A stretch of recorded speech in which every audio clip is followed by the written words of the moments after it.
Stories in the news more than ever, the safety of our children is vital. One local organization aimed at protecting them is Mission Kids. It officially opens its doors later today, and Jen has this story. Yeah, we have the Montgomery County District Attorney, Risa Vetri.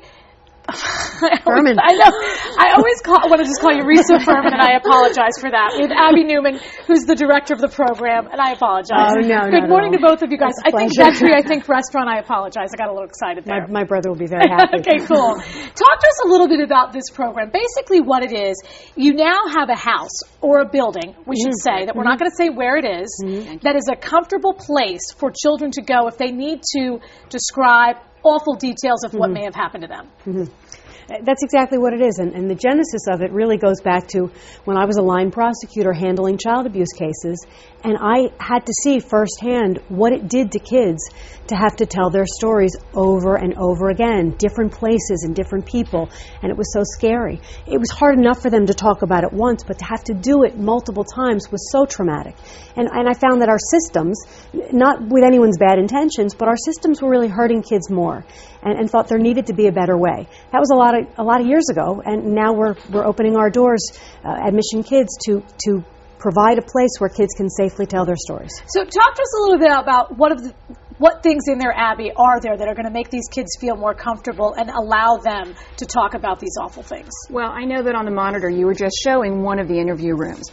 And if you compare that pretty much to what you would see on television in terms of a courthouse or a police station, these rooms have soft lighting, they're kid-friendly, the chairs are a little bit more comfortable, it's just a softer feeling, so that it's more relaxing for a child to come in and talk about really bad things, for lack of a better word, that happened to them, and do it in a very non-threatening environment. This seems to me, and I'm not a prosecutor, a lawyer, or involved in law enforcement in any way, like a no-brainer. What took so long to get this up and running?